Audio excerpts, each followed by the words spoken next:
খাবার না পাই মরা ঘরে, এত গাল খাবে লোকরা, সীমা নাই। বেটাটা কিলো রাঁধবে না। আরে আমাদের বর্তমানে ইমাম সাহেব খালি বলে দিয়েছে রমজান মাসে খানা রান্না করা হারাম, তার চাকরি চলে গেছে।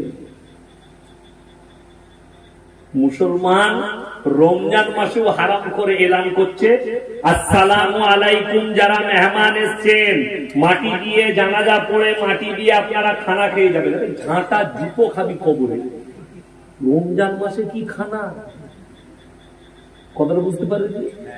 ও কি বুঝলেন? কিছু লোক আছে মল্লি খালি খাতাম যাবে, দেখি খাতাম নিয়ে, হ্যাঁ বল কি কি আনতে হবে বল দেখিনি, আলু পেঁয়াজ কতটা ভালো করে, কত লোক আমি বলিনি তো 300 মতো, 300 তাহলে এক কাজ কর, 2 বস্তা আলু রেখে দেবে। কি করবি, গরু করবি না মাছ করবি? মুরগি ভালো বলে যাবে, তাহলে ফোন করে 40 কেজি গোস্ত দাও। এরকম কিছু লোক থাকে, লাখ কুড়ি লাড়া তার আগে হাজির করে গেছে ফাটিয়ে দিয়ে। আমি নাম করবো না, এক জায়গায় গেছি জানাজা পড়তে, আমাদের নিজেদের আত্মীয়, আমরা বাপ বেটা গেছি, তো আমাকে বলল আব্বাজানের কাছে তো ভয়ে যেতে পারেনি, আমি মসজিদে বসেছিলাম, এসে বলল যে হুজুর একটু খানা খেয়ে যাবেন। আমি খালি এরকম করে তাকালাম, সে পালিয়ে গেল। জানাজার নামাজ পড়ে একজন হাত ধরলো মোল্লা সাহেব যে আমার বাড়িতে চলুন। আমরা বললাম যে না, আমরা খেয়ে এসেছি। বাপ বেটা এসে একটা হোটেলে একটু ডিমের আমলেট আর 2টো রুটি খেয়ে নিলাম, বাড়ি এলাম 70 কিলোমিটার। কি দেখলাম জানি, লোকটিকে খানা খাওয়াচ্ছে, সবার জন্য আলু রোস্ট করেছে, সব বাড়ির খাওয়া শেষ হয়ে গেছে। এরপরে যারা রান্না করছিল কর্মচারী ছিল, তারা খাবে, বলছে পালুয়ের ভেতরে শুধু গোস্তর বালতিটা বার কর, মানে ওটাই আলু নাই, ওটা কষা মালটা তুলে রেখে দিচ্ছে। কি বুঝলেন? এই তো আমাদের খানা মরা ঘরে, কি বুঝলেন? তাইলে বুঝলেন ওদের দুঃখ কতটা, মজা কতটা। যার বাম মরে গেছে তার ব্যথা, খানা কিসে, রান্না কিসে, কষ্ট। মুসলমান অ্যাভয়েড করুন। আমি অনুরোধ করে যাচ্ছি, আপনি মেহমানকে খাওয়াতে পারেন, মেহমান এসছে, চলুন ভাই আমার বাড়িতে 10 জন মেহমান খাবেন, খাই যাই, কোনো অসুবিধা নেই। 50 কিলোমিটার 100 কিলোমিটার দূর থেকে এসছে খাওয়ানো, কিন্তু বড় কষ্টের বিষয়, মজা করে খানা রান্না করে খাচ্ছেন, ইয়ে শরীয়ত সম্মত নয়, হাদিস কোরআনের মোতাবিক নয়। আমার খিলাফ করো, আপনারা সমালোচনা করুন, আমি আমার মৃত্যুকাল পর্যন্ত স্টেল থাকবো এই কথার উপরই, আমি লড়ন চরণ করবো। ওই জন্যই তো আমি আমার আব্বাকে বলেছিলাম যে আপনি 50 বছরে কিচ্ছু করতে পারেন, এখনো মেয়েদের মরা ঘর বন্ধ হয়নি, হয়েছে, করতে পেরেছে, পারে, আর আমি আমার জীবনও পারবো। কেন এই চর্চাই করা যাবে না? আপনারা তো আমাদের থেকে বেশি হাদিসুন নিসাই গড় করেন। আমাদের সমাজে তো মেয়েদের হাদিস বেশি চলে মৌলবীদের হাদিসের থেকে, ঠিক বলছি না ভুল বলছি? আমাদের হাদিস চলে কোথায়? আমাদেরকে 2টো কাজে রেখেছে, হলে আর মূলে। হয়েছে মুখে পানি দেন, বাচ্চা হয়েছে, ও 40 দিন মসজিদে নিয়ে চলে যে হুজুর মুখে পানি দিতে হবে, আচ্ছা পানি হয়ে গেল। মরেছে হুজুর জানাজা পড়তে হবে, জানাজা গেল, বাকি বলে বাকি সব আমরা বুঝে নেবো, 3 দিনে 7 দিনে 17টা ঘাটে উঠা, 9 40 40। এই বলে দিলি অনেক মৌলবীর বাজার খারাপ হয়ে যাবে। আমি বলি আমি কোরআন শোনাবো, এরপর কালকে শুনতে পারবেন এই বায়ান যখন বেরোবে না, কিছু মৌলবী গালি দিতে শুরু করবে। কারা? ইন্নাল্লাযীনা ইয়াকতুমুনা মা আনজালাল্লাহু মিনাল কিতাব ওয়া ইয়াশতারুনা বিহি সামানান কলিলা উলাইকা মা ইয়াকুলুনা ফি বুতুনিহিম ইল্লান নার ওয়া লা ইউকাল্লিমুহুমুল্লাহু ইয়াওমাল কিয়ামাতি ওয়া লা ইউযাক্কিহিম ওয়া লাহুম আযাবুন আলীম। হে আমার নবী বলো, যারা আমার কোরআনের আয়াতকে লুকিয়ে দেয় আর মানুষের সামনে নিজেদের পেট ভরাবার জন্য আমার কোরআনের আয়াতকে লুকোয়, এই মৌলবীরা কিয়ামতের দিনে শুনে না, তারা তারা নিজেদের পেটেতে খাবার নয়, তারা আগুন ছাড়ায় আর কিছু ভরে না। এই সমস্ত মৌলবীকে কঠিন আযাবে আল্লাহ মুবতালা করবেন, কঠিন আযাবে ফেলাবো আমি কিয়ামতের দিনে। এই ধরনের কিছু মৌলবীকে যারা অন্যায় চলে সমাজের বুকে নিজেদের পেট চালাবার জন্য, এই ধরনের জিনিসগুলো তাদের কাছ থেকে নিষেধ করনা। যদি বলেন হুজুর এলো কোথা, আমরা বাপ দাদর কাল থেকে, আরে বাপ দাদর কাল থেকে পড়ে আসছি। এই ভাষা বলার কারণে আল্লাহ কয়েকটা নবীর কওমকে আল্লাহ ধ্বংস করেছে। যারা নিজেদের বাপ দাদর কথার উপরে স্ট্যান্ড ছিল তাদেরকে আল্লাহ ধ্বংস করেছে। আমরা লড়বো না এখান থেকে। লূত নবীর বিবি জাহান্নামী, যেহেতু সে বলেছিল আমাদের বাপ দাদর কাল থেকে সমকামিতা আমরা লিপ্ত আছে, আমরা এই জায়গা থেকে লড়বো না। আল্লাহ বললেন কিয়ামত পর্যন্ত অভিশপ্ত এবং জাহান্নামী। নূহ নবীর স্ত্রী জাহান্নামী, তারা বললে আমরা লড়বো না ওই জায়গা থেকে। নূহ নবীর ছেলে, নূহ নবীর স্ত্রী, নূহ নবীর পরিবার, তারা বললে আমরা পাথরের উপাসনা, আগুনের উপাসনা, কবরের উপাসনা, গাছের উপাসনা, এগুলো থেকে লড়বো না, আমরা বাপ দাদুর কাল থেকে করে আসি। আল্লাহ জাহান্নামী ঘোষণা করে দিয়েছেন কাকে? নূহ নবীর বিবিকে জাহান্নামী ঘোষণা করে দিয়েছেন কোরআন। লাকির টেনে দেয়া হয়েছে, তারা পয়গম্বর, তারপরে তাদের বিবিরা ইহাই পাবে না, জাহান্নামে যাবে। আপনি আমি কে যে আমরা বেঁচে যাবে? 40-এর খানা, 7 ফায়দা, খুব মজার খানা খাও, মিলাদ করো আর খাও, বড় কষ্ট লাগে, দুঃখ লাগে। এই খানা না হলে তো অনেক মৌলবীর পেট ভরবে। আমি বলে দিলি খারাপ, কাল থেকে গালি শুনতে পাবে। একজন লিখেছে কোথায় লুকিয়ে গেছে? আমি লুকিয়ে নেই, আমার কামড় লিবার সহ্য ক্ষমতা কারণ আমি যে কামড় দিই না, একটা কামড়ই ছুটে বেড়াচ্ছে কুকুরের মতো। আবার যদি কামড় দিই সামাল দিতে পারবো, ওই জন্য হালকা করেই ডোজ দিচ্ছি আমি। কষ্টের বিষয় ওটাই, বাপ মারা গেছে, মা মারা গেছে, তুমি কাঁদো না, কান থেকে নিষেধ করেছে। এক হারামখোর বলেছে যে মেয়েদের কান্নার নকল দেখায়, তুমি হাদিসটা ভালো করে পড়বে।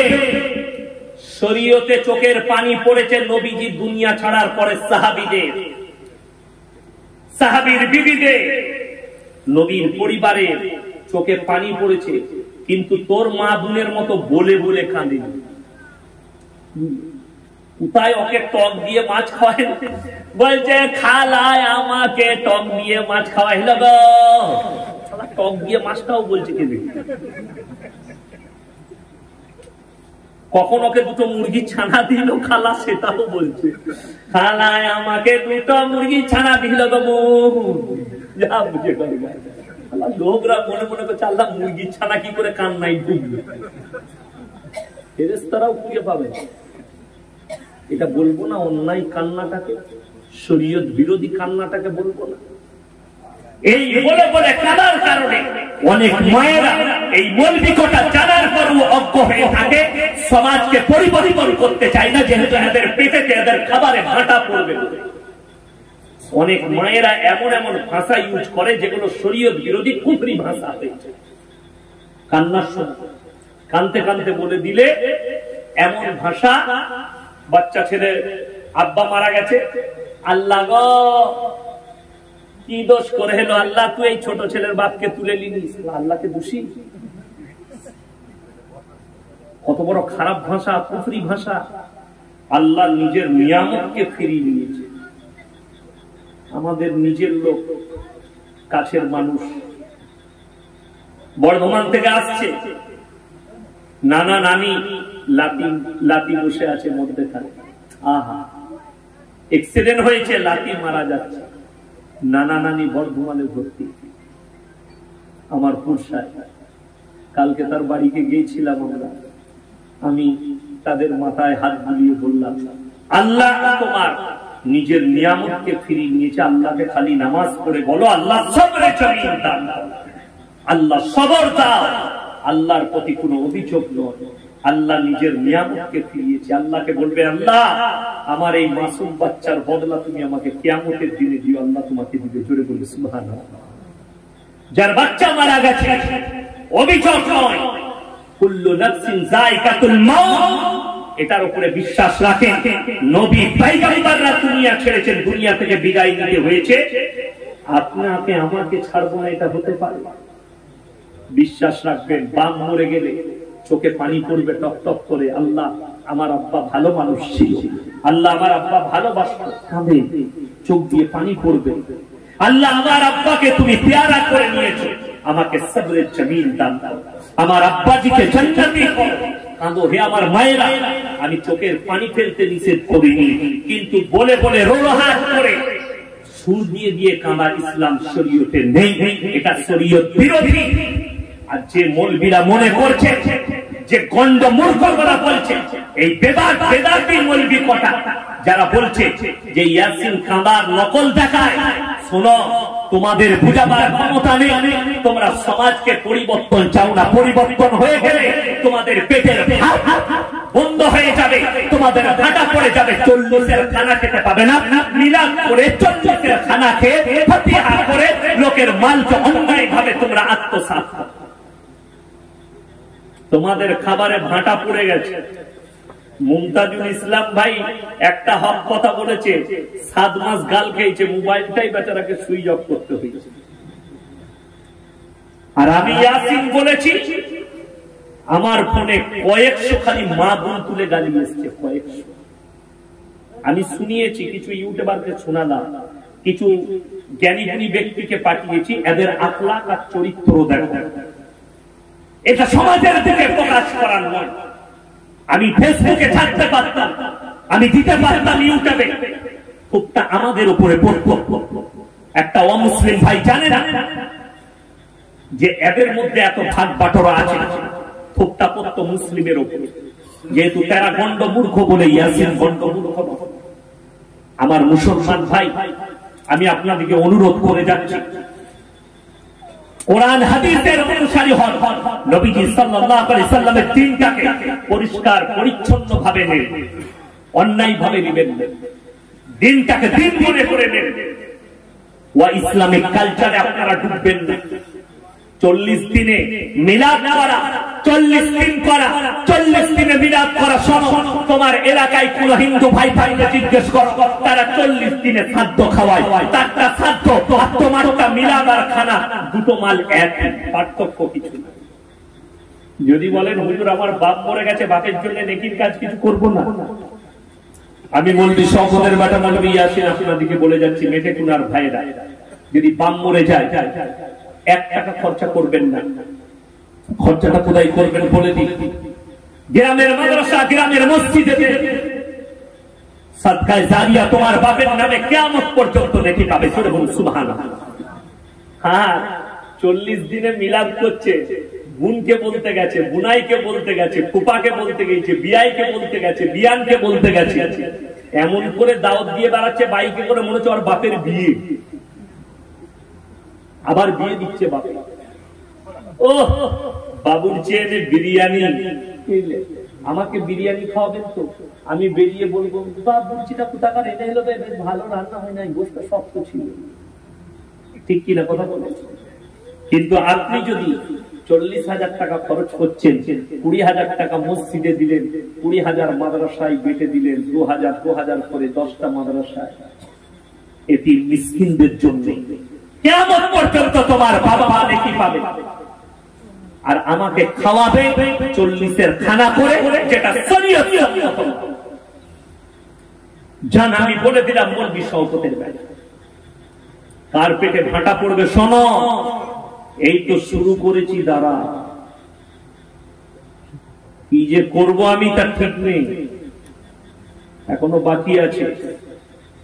জলসাগুলো শুরু হোক আমার, সেপ্টেম্বর থেকে সিজনটা, কি আগুন লাগাতে হয় তোমাদের পেটে, আমি সে আগুনটা আমি লাগাবো, রিহাই নাই।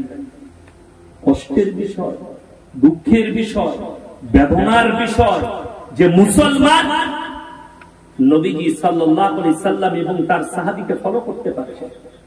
ফলো করছে কাকে? আমার মতো একটা ভণ্ড মূর্খ। দেখো আগে যে মৌলভীকে ফলো করছো সে হক পথে আছে কি না, না হক পথে আছে। আগে লক্ষ্য করুন, আমি প্রত্যেকটা মুসলমান ভাইকে বলবো, তার ভাষাগত দিক, তার আখলাক আর চরিত্র, তার ব্যবহার। বুখারী শরীফের রিওয়ায়েতে আছে, যারা অশ্লীল ভাষা ব্যবহার করে, গালিগালাজ করে, এটা মুনাফিকদের একটা আলামত। কষ্টের বিষয়। তুমি বলতে পারো আমি ভুল করেছি, আমাকে দুটো কথা বলতে পারো। আমার মা কি দোষ করলো, আমার বোন কি দোষ করলো, আমার বাপ কি দোষ করলো। কষ্টের বিষয় তো এটাই আমার মুসলমান ভাই। মুসলমান ওই জন্য আপনার দ্বারা ইসলাম প্রচার হচ্ছে না, ওই জন্য আপনার দ্বারা সমাজ পরিবর্তন হচ্ছে না। আমার ভাই, প্রত্যেকটা ভাই হাত তুলে বলুন তো, আজ থেকে সবাই মসজিদ মুখী হবো। জোরে বলুন ইনশাআল্লাহ। মেটেকুনার প্রত্যেকটা যুবক যুবতীকে বলে যাব নামাজি হও। মুসলমান মায়েদিকে বলবো, তোমরা জিনা থেকে নিজেদিকে বাঁচাও, ব্যভিচার থেকে বাঁচাও, নিজেদিকে পর্দার মধ্যে নিয়ে এসে। কোরআন বলেছে, হে নারী, তুমি পর্দা নির্ধারিত করো, নিজেকে পর্দা করে নাও। তোমরা ধর্ষিতা হবে না, লাঞ্ছিত হবে না, তোমরা অপদস্থ অপমান হবে না। প্রত্যেকটা মুসলমান নরনারীর উচিত তারা যেন নিজেদের ইজ্জতের হেফাজত করে। মায়েরা ভালো করে শুনবেন, ভাইয়েরা শুনবেন। কোরআনে আল্লাহ মুমিনদের কথা বলতে গিয়ে এত মারাত্মক কথা বলেছে, মুমিনদের আখলাক বর্ণনা করেছেন। মায়েদিকে বলছে, অনুরোধ করছি, যারা জিনায় লিপ্ত হন, যারা ব্যভিচারে লিপ্ত হন, যারা স্বামী ছাড়া অপরের সঙ্গে সম্পর্ক করো, যাদের স্ত্রী থাকতে অপরের সঙ্গে সম্পর্ক করেন, তারা একটু এই কোরআনের আয়াতগুলো একটু গৌর করবেন।